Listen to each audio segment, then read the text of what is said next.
Hi, I'm Dr. Kevin Mailo, one of the co-hosts of the Physician Empowerment Podcast. At Physician Empowerment, we're dedicated to improving the lives of Canadian physicians, personally, professionally, and financially. If you're loving what you're listening to, let us know. We always want to hear your feedback. Connect with us. If you want to go further, we've got outstanding programming, both in person and online. So look us up. But regardless, we hope you really enjoy this episode. Good evening, everybody. We are very glad to have you joining us for this evening's webinar. It's October 2024, and the theme of today's webinar is a bit of a recap on the capital gains taxation changes that were implemented by the federal government back in June. And this was a bit of a tidal wave or a shock that went through a lot of the entrepreneurial and business communities. And joining us today to dissect that and to see where we're at is our KPMG partner, Jason Pisesky, tax lawyer with one of Canada's largest accounting firms. So Jason is going to do a bit of a recap on what actually happened in June, what those rules are and what they meant, how people responded, because now it's been a few months, so we have some information on what people have done to mitigate the damage. And the word out is that the federal government collected less than 40% of the tax revenue they'd hoped to collect with those changes, because inevitably every new tax policy triggers behavioral change, as they call it.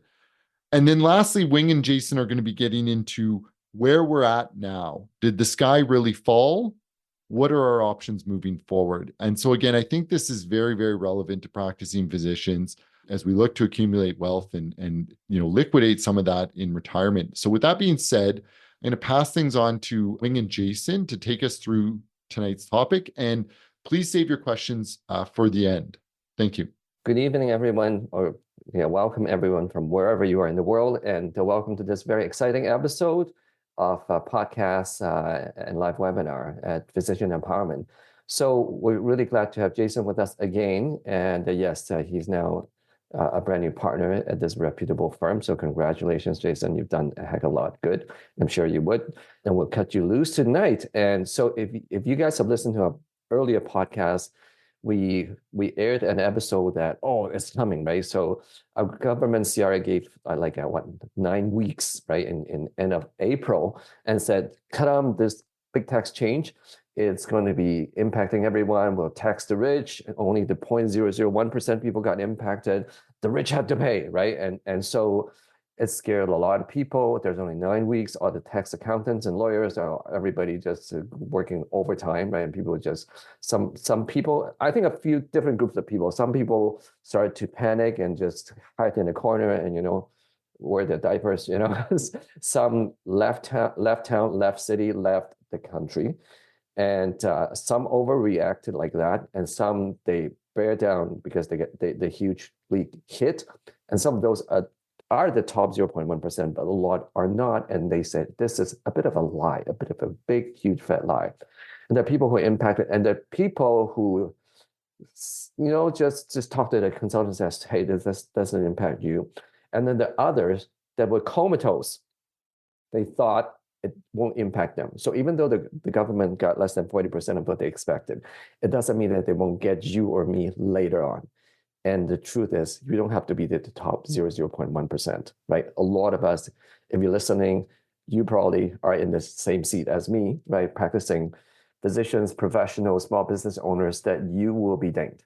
So let's go back to memory lane a little bit with Jason. Jason, so let's recap what was June 25th. Most people forgot about June 25th. What was this capital gains inclusion jump? What was that about, and how would that have impacted us forever? For sure. So in April, the government announced, we are going to change what they call the capital gains inclusion rate. So for the longest time, I think the dates have fallen out of my head, but it was kind of the early or turn of the century, the rate has been about 50%. So probably 20 plus years, it's been 50% included. So if you buy a capital property for $100 and it increases to $200, well, you have a $100 capital gain. So when you sell that, 50% of it is supposed to come into income. The idea being that, they wanted to incentivize people to invest in assets that grow and accumulate value and start businesses with shares and grow it. That was the incentive. They wanted people to buy and hold property in Canada, and they have this incentive of 50% of the capital gain is included in your income. And there used to be a time when capital gains weren't taxed at all. That was I think it was 1972 before then. The good old days. Capital gains weren't even taxable. So there's quite an incentive back then to shift towards capital gains if you could. So what the government decided, and since then, it started 0, went to 50, then it went up to 2/3, then 75%, then back down to 50, and that's where we stayed. And then finally the government said, you know what, we're going to start tinkering with this again. And so what they did is they said, when you have that $100 capital gain, instead of 50% coming into income, it's going to be 2/3. So 2/3 is the new default rate, they said. So usually capital gains are floating around at the top bracket, kind of around 25, 26%, depending on which province you're in, 24 to 26%. So what the government basically said is, hey, instead of that, it's going to be about 32, 33% now for a capital gain, kind of adding that 2/3 inclusion rate. So a couple of things they said. So that rule flat applies to family trusts, to corporations. They did give a bit of an olive branch to individuals. They said, hey, every year for the first $250,000 of capital gains you have in the year, you're still going to get 50%. It's only capital gains above 250,000 that'll be hit with this 2/3 inclusion rate. So, so the running narrative at that time is, it only applies to the top 0.1%. I think they had again, the numbers have fallen a little out of my head because it's been 4 months, but yeah, I think they were like, 0.13% of Canadians will be impacted by this. Yeah. But of course, that's a lie. So why would that be a lie for average Joe, who are either unincorporated individual or people who bought a cabin, a house, or that they're inheriting a house that is 50 years old, like a property? Yeah, and I think that's kind of where it comes down to is probably, it'd be interesting to see again how they crunch the numbers. I certainly don't want to accuse our federal government of anything, but it's hard for me to imagine that everybody dies and death is a taxable event in Canada. If you're a Canadian resident, you're deemed to dispose of all of your capital property. And so, I don't have the stat of what the average net worth is of a Canadian at their age of death, but it seems like more than 0.13% of Canadians might be over kind of $250,000 of accumulated value in, their retirement portfolio, their second property, or their cottage at the lake. And so, again, it seems, so the idea is, well, okay, 0.13, was that just this year, did you mean? Or looking at the entire lifespan of a Canadian, it seems plausible that more than 0.13 will be eventually impacted by these rules. Well, if you live in Toronto or Vancouver, you own an apartment, and it's more than 10 years old, you sell it and the capital gains is going to be more than $250,000, right? Yeah. And so again, if it's a personal residence, that'd be covered by the principal residence exemption. But we do know in Canada, real estate investing is one of the hottest things for the last 25 years. And a lot of people do have, they bought their starter home or a starter condo, and then they got their second home and they kept the first one and rented it out. And so I think there's a lot of people with those bigger properties. And you're right, if you've had that since 2000, if you bought your condo in 2004, 20 years ago, and you moved into a house and kept it for rent, it's probably quadrupled in value in some markets, Toronto and Vancouver. So right. And then what about people who listen to good old accountant? Well, with my first accountant, pay yourself T5, right? And put all the investments in your PC or HOCOs. What's going to happen to those people with their capital gains? Leaving it all in the company? Yeah. Yeah. And so the good thing about that is you at least have some control over the timing of certain events. If it's just, we're talking market investments, you can, but going forward, that entire amount will be subject to the 2/3 increase. Again, there was no grandfathering. Everyone, the government, they always at least solicit contributions from the tax community, accountants and tax lawyers. I read some of the letters. There should be grandfathering. These rules shouldn't kick in until the end of the year. Why are you only give us 9 weeks? Of course, some of the submissions said this is bad policy. You shouldn't do it at all. So they got lots of submissions from across the country. I don't think any of them really swayed policy from what I saw in the final rules. The final rules basically looked like the initial rules. But yeah, so for corporations, we've talked about this last year in our Masterclass, the way tax works for companies versus people. So the way for companies, they track the capital gain is when you sell it and you have, again, that $100 capital gain, the non-taxable portion goes into the capital dividend account, which you can take out tax-free. So before, 50% of the capital gain used to go into that capital dividend account that you could take out. Now only 1/3 is going to go into that capital dividend account to come out. The rest is going to be subject to, in most provinces, kind of 50% tax. Sorry, in all provinces, it's around 50% tax. But again, part of that's refundable, compelling you to kind of pay a dividend out to yourself to recover the personal tax. And so the real gist of it is, and again, by and large, a personal capital gain, a corporate capital gain, they usually shake out to being within 1 or 2 percentage points of each other. The important piece is now that if you've been following, diligent advice to defer income tax and keep all your money in your PC for decades, what you've done is you built up a big pool, but you don't have access to that $250,000 kind of annual grace on capital gains that kind of individuals have. So individuals, of course, could, over a 20-year retirement, every year just purposely trigger $250,000 of capital gains. And what's that? That's the $5 million. Right. Yeah. That's correctly there, right? But companies can't do that. They'll kind of be subject to that whole 2/3. And that was one of the points is one of the submissions is why are we picking on companies? Like, stop picking winners, right? Give everybody this $250,000 exemption, and to which the government, of course, did not follow. They, again, stuck to the original proposals of kind of going after companies and trusts. And so. Right. So for individuals and corporations with a huge asset build up, right? That's why some decided to leave the country, right? Not just a province, but leave Canada, right? And the rest, they came to you and trigger corporate stripping strategies. And you told me that June was one of the busiest months you ever had.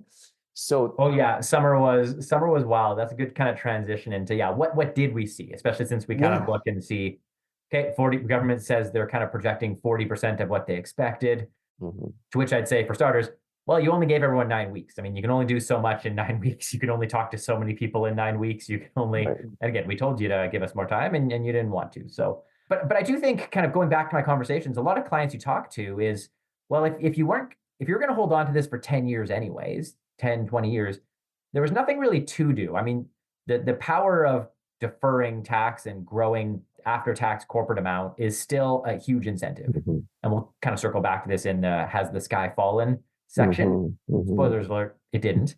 But the idea is that, and we got some of those calls from clients who said, oh, my investment broker is telling me I should liquidate my entire portfolio and rebuy everything and trigger this $5 million gain that I have in my retirement fund that I built up for 30 or 40 years. To which we said, well, are you going to take that money and spend it? Because otherwise you're just accelerating like $1 million of tax on that portfolio to save, 8 percentage points times 5 million to save 400,000, right? Does it make sense to trigger $1 million to save a theoretical 400,000 down the line?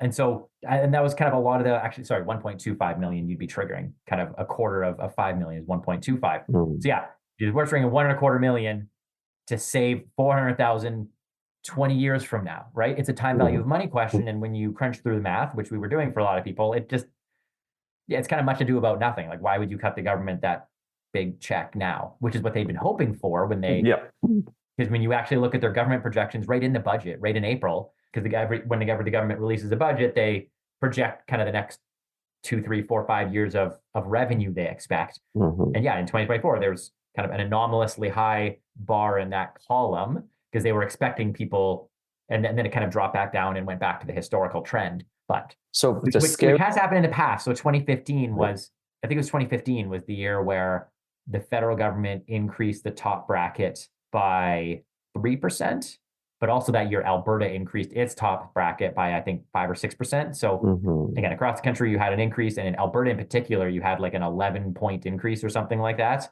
I'm sorry, 9-point increase. Top bracket went from 39% to 48%. So you did have, I feel that was a more motivating change in the tax rates. Right. So to recap, so the scary tactic, people who got scared out of their wits, they go and liquidate a bunch of their assets, and then they trigger this big tax and then create a big bump. So some people went that route based on their advice of the advisors, but some came to you, right? So some you talked them out of it, some they actually do, right? So can you tell us the split, like who benefited from doing nothing, who benefited from the actual corporate stripping? Yeah, so I mean, the easy category of do something was the people who, I mean, we had people who were kind of in the middle of sale transaction planning. You know, they had a $70 million business they were selling, and we said, well, if you wait until August and do no planning, you're going to pay an extra X million dollars in tax, or we can take some steps now in May and June and trigger the capital gain now. And they, of course, jumped on it. That's the easiest selling we ever had to do. And so that was kind of the easy category we didn't really have to think too hard about. You're in the process of selling. The next category becomes, okay, are you going to be selling? Is it likely to sell in the next, usually kind of 5 years was the cutoff. Once you were at the 5-year mark, you really had to do your modeling and then sit down with the person and say, hey, how likely is this? Bird in the hand, worth two in the bush kind of things of accelerating tax versus still just sitting down and waiting. And then you had people who, again, kind of your capital stripping plans, who, you know, wanted to take out tax at a preferential rate. I mean, we do a lot of that planning kind of throughout the year, and usually year-end planning, that's kind of a big tactic. So I would say the fact that the budget came out kind of 4 months after year-end, I would say, you know, a lot of your usual suspects who would be intrigued by that planning had already done it and didn't need to do it again. But there was definitely some people who had been sitting on the fence kind of at year-end who said, you know what, actually, this is the right plan for me, because this might be my last kick at the can or my last kick for a while. Right. So in our world specifically, would it have applied to people like professionals that are closer to retirement, or they're retiring, like that they're closer to this zero shield in the corporately held assets? They should have done this stripping before June 25th? Yes and no. I mean, it comes down to the person's facts. I think it's that same question of like, do you need the money? Because if you're still going to sit on it for, you know, if you're going to trigger a $4 million pipeline, but you're going to take 20 years to spend it, like query if that's wise to accelerate tax from 20 years in the future, you know, 1/20th of that now, if you could just hold on to that and sure, maybe you'll pay a little more tax, but that money will probably grow because you'll have a bigger capital base to keep invested for 20 years. So it still really was sitting down with people and walking through that math of like, do you need this money? Usually, again, within the next 2-3 years is usually what we look like for that type of planning. Even before these changes, that's still the conversation of you're accelerating tax. Does the math work out in your favor? Or again, should you just sit tight, take out a dividend or a salary or bonus kind of at a lesser amount every year, take advantage of your lower brackets? So again, it always comes down to kind of people's burn rate on cash and what their options are for keeping monies deferred and invested. So right, just for a point of clarification for our audience, when you talk about pipeline rate and corporate stripping, you mean they're kind of similar things, right? Yes. Sorry. Yeah. I interchanged those terms. Yeah. Yeah. Okay. The idea of taking money out at capital gains rates instead of salary or dividend rates. So based on this public term called pipeline, right? I think there was some rhetoric last year and early this year. This is last year, CRA would allow that kind of corporate stripping strategy nicknamed pipeline. And then June 25th, did you see that still applicable? Has it resurrected some interest post June 25th? So the government did change some rules, which we talked about last year, I think in our November, December podcast or Masterclass. You know, the government had been tinkering with some rules, and in particular, the rules around kind of aggressive tax planning. They did in the end walk some of those rules back a little bit, softened them, I would perhaps argue. And so, you know, I think for the right client, there's still opportunities to do that type of planning. And again, it comes down to the client, their risk appetite, their situation, and their facts. But, you know, still on the table for some. And yeah. Okay. So 108 days post June 25th, that's today. So how has the world changed in real life? I think it's intriguing because like I gave away the plot twist there, that there kind of is no plot twist. I would say, in fact, tax planning is more important now than ever before, and understanding your structure and making sure it's working for you and you know how it's working. That's not to say everyone needs to change things, but I think everyone behooves you to talk to your team or to add someone to your team like myself or another tax person to make sure you understand your structure. Because even if your structure still might be the optimal structure, but it might not be as efficient as it was before. And I think it just, you know, you should understand that as a kind of an investor and a business owner. You should understand the structure you're in and how it's operating in the new environment. But again, capital gains rates, they're still floating around 32, 33%, even once you go above that 250,000. That's still still better. That rate isn't bad. That's kind of around the eligible dividend rate usually. So if a company has the ability to pay kind of low rate, 32, 33, 34% dividends, hey, maybe they've taken away some tax planning opportunities for you. But at the same time, if you don't have that ability and you're stuck paying 42, 43, 44% dividends, then hey, capital gains are still a preferential thing to focus on in both your investing and your tax planning life. So yeah, they haven't completely eliminated tax planning. I don't think they've reduced the advantages of some, but they've also made it more important than ever to, make sure your structure is working, because what they did is they increased, we've talked about before, the capital gains deduction, which is that $1 million of tax shelter when you sell a small business, the shares of a small business, sorry.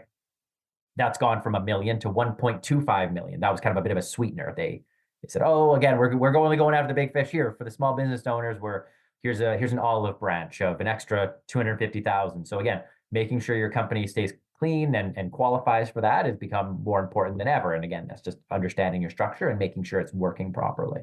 Right. Yeah, I couldn't agree more. For the few of us that will be lucky enough to enjoy the lifetime capital gains exemption in our profession, right? So this doesn't happen every day. But can we go back to a term that you used just now, eligible dividend? What is eligible dividend? Can you explain to our audience? Yes, I will.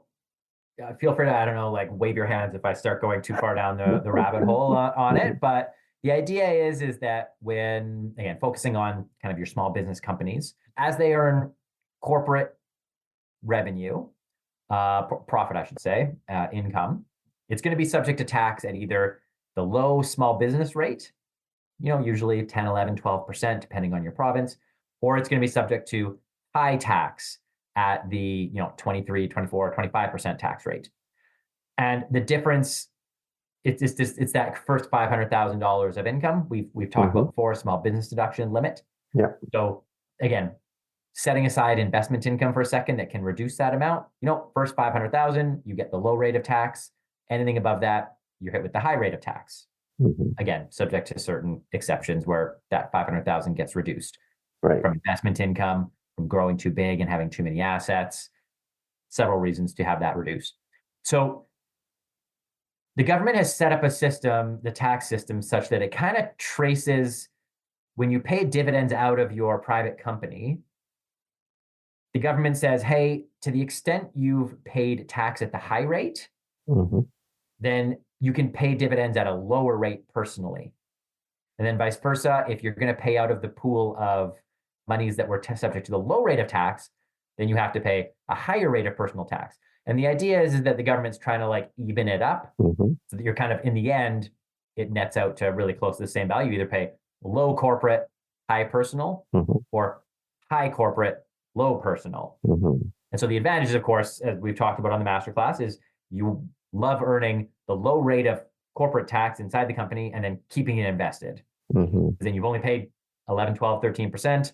And you don't take out those dividends at the higher 42, 43, 44% rate. You just keep it invested and you're laughing. And again, the way the math works, even though companies don't have that $250,000 of shelter on the first capital gains of the year like an individual does, again, the fact that you can keep it in the company having only paid maybe 11, 12, 13% tax might still be better. Again, it's a modeling exercise and making sure you understand time value of money and all these things. And the fact that the next government in power, or two governments or three governments from now, might reduce it. Say, hey, you know what? Investment is leaving the country. We want to incentivize people to start investing in Canadian capital property again. So we're going to reduce the income. They've done it many times throughout history of changing that inclusion rate. So right, exactly. So don't just jump in and liquidate everything and just dissolve your PCs, right? There is still advantage in investing under the corporation, but there's a lot of exceptions and provisos, right?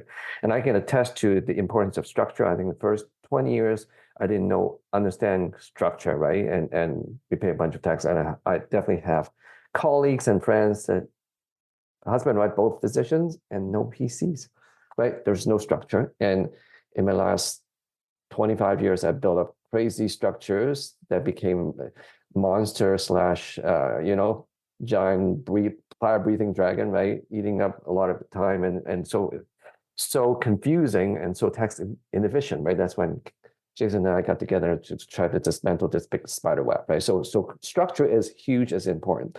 And so we're definitely going to go into that in the next coming months in our webinars and of course our masterclass, right? So right now, 108 days later, so for busy practicing professionals, doctors, dentists, lawyers, include accountants, right? Chiropractors, podiatrists, everybody, right? And so what should or should we not do? So I think the first thing to do is to, especially as we kind of approach the end of another calendar year here, it's October somehow, all of a sudden, middle of October. I think book that, if you feel you have an accountant who's kind of has some tax specialty, then make sure you book an appointment with them, sit down, go over your structure, make sure you understand how it's operating, where your money is growing, how it's going to be taxed, and then how long it's going to sit there. And again, if that kind of starts to go outside of the wheelhouse of your accounting advisor, that's fine. We have people in the faculty. Again, you can talk to Simon Wong. He and Nick, they of course know how to help you model that and understand, hey, you're going to hold that for 20 years. Who cares? Or no, you're going to need that in 3 years because you want to buy a cabin on the lake. Well, let's start to think about how maybe we liquidate that and spread the hit out, or we move it personally, or whatever options you look at. So I think step one is figuring out, making sure you understand how your structure is working for you, either with your kind of regular advisor, or if you feel it's perhaps a little out of their depth, touching base with the faculty, either Simon and Nick or myself, whichever one. So that's kind of step one, kind of an educational piece. Then, step two, again, it'll depend what comes out of that educational piece. Do you need to move your structure around a little bit, change where you're investing, how you're investing, the types of things you're investing in? Maybe you want to shift from capital growth to income, or put in a trust. Focus on income and put in a trust, and maybe try to do some, income sprinkling or something like that. There's definitely options abound depending on what you're willing to, how much you're willing to change up. So for the benefit of our audience, which is diverse, A, geographically, our audience is from East to West Coast, some US, some overseas, and B, different stages of their practice life, right? Some are residents, like first 5 years, some are last 5 years of their practice, right? So the needs are so diverse, and there's different situation, right? Some graduate with nothing but a lot of debt, but some are in different situations. Some are second generation holder of a family trust, for example, right? So there's a lot here, and we covered it in previous sessions. I'm going to sound like a broken record, right? Advanced family planning, tax planning, right, is the best contraceptive to unnecessary tax, right? Yeah, and this is a really good moment of, and I think we talked about it kind of every masterclass. I started off with my caveat of like, hey, these are the rules as they are today. Things can change. All the, we're only talking about Canadian residents and this and that. And this is an example of some of the stuff I would have talked about last year. Probably not irrelevant, but I think the nuance of those discussions has changed, right? Already, the capital gains deduction used to be $1 million. Now it's 1.25. Exactly. The importance of that when, and it's not just, okay, fine, a little more capital gains deduction room, that's great. But again, the going above that is, and making sure you qualify is very important, because the difference from missing out on that now is a much bigger number. So it's kind of like double whammy with that one. So again, the tax world is always changing. And of course, the goal is to have advisors who you trust to follow those changes, because I think one of the most important things takeaways here as well. The goal of this is to educate everyone here so you understand and can have really good conversations. It's tough to keep on track of on top of all of the tax changes that happen every year, while also being a busy physician or dentist running your practice and all the new developments that come out of that side of your life too. So. Right. And I think it's easier to start with the end in mind, right? So that's how you build it, like what do you call it, the Jenga box, right? Or whatever that game, right? So if your foundation is not good, when you get up there, the whole thing could topple, right? And so it becomes very expensive. So if you're in the first 5 years or first third of your career, it's good to get the structure right now, right? And have the open discussion with your tax planners who might be only focused on here and now, what's this year, next year, not 5, 10, 15 years later, right? When you grow substantially, right? That you're not even aware of it. And for mid-phase practitioners, this is when you get really busy, everything is flying fast, right? You may be joining a practice, selling a practice, joining a hospital, whatever, like, and then there may be some entrepreneurial thing that you spin off, and lo and behold, you're entering a big structure that is going to be decades long and impact you like hugely down the road, right? That you're not even aware of, right? And your tax advisors may not be either, right? And for the last group of people who are in the maybe last 5 years, right? You accumulate a huge amount of assets. You better know what you're doing, because some of those, like say what Jason just talked about, the juicy 1.25 million lifetime capital gains exemption, you need to do the purification T minus 24 months, right? Like you got to do some of those things. You cannot just jump in and say somebody's going to buy me out. Whoops, sorry, it doesn't apply to you. And I definitely can tell you my personal friends, colleagues that lost that. They kissed away $1 million, right? Because they didn't do the homework, right? Yeah, and I mean it's that corny saying, and it's kind of used by everyone in every profession, I think, of when's the best time to plant a tree? 20 years ago. When's the next best time?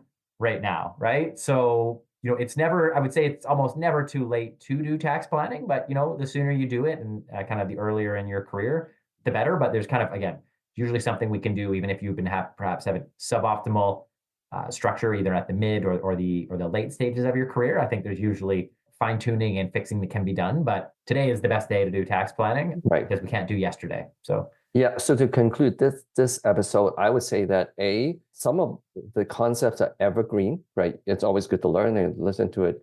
Now later, it's always applicable, but there are also always time-sensitive nuances and twists and turns that you got to stay in touch, right? You got to be staying honest, like the public market. You got to say last year's stock tips, like, hey, it's not going to apply this year, right? And so we definitely want to keep you abreast of what's happening. Keep dialing in with us, with our faculty members, and we'll tell you what's coming up. And with that, we're going to thank Jason again for your time and wisdom, and how you can recap things for us, and a bit of advertisement for everyone. So talking about tax, which is the most important investment you do. We kept saying the best investment rate of return is to proper tax planning. So in 2 weeks' time, we're going to have Cherry Chen. She is a CPA, and she came to Toronto, and she's going to come and do our masterclass on how to calculate the actual post-tax return on your investment, right? The ROI that you thought is juicy, sexy, but after you do the tax, it may not be, right? It may be as ordinary as a GIC, right? I'm just thinking off the top of my head, but I'm sure there are some cases that it's actually true. Right. And so, and then for Jason, he's going to talk to us next month at the masterclass level, do a year-end tax planning, right? And we want to do it earlier, mid-November, because some of the tax strategies, you need to have time to get it done, right? So that you have some time to digest that and to implement it if it applies to you. I think Jason and I talked yesterday, right, that some hypothetical cases, it could save you a 6-figure tax, right? If it applies to you, right? So definitely I wouldn't kiss that one away, right? And so dial in. If you haven't joined Masterclass, join in. It's going to be worth your while. And we have new speakers coming. I'm very, very excited about the cast that is expanding. I'm not going to let the rabbit out of the bag yet. And final advertisement is our exciting Mexico retreat that is in end of February 2025. We'll talk about health and wealth. We talk about wellness, but we definitely have Jason will be with us, and we're going to talk about what the top 1%, what they do, right? In these tumultuous time, right? How do they do the tax planning, wealth building, wealth accumulation, right? And all that. So, okay. So thank you again, Jason. Every time it's refreshing, right? And we learn a ton. Thank you so much for listening to the Physician Empowerment Podcast. If you're ready to take those next steps in transforming your practice, finances, or personal well-being, then come and join us at physempowerment.ca, PHYS empowerment.ca, to learn more about how we can help. If today's episode resonated with you, I'd really appreciate it if you would share our podcast with a colleague or friend, and head over to Apple Podcasts to give us a 5-star rating and review. If you've got feedback, questions, or suggestions for future episode topics, we'd love to hear from you. If you want to join us and be interviewed and share some of your story, we'd absolutely love that as well. Please send me an email at kmilo@physempowerment.ca. Thank you again for listening.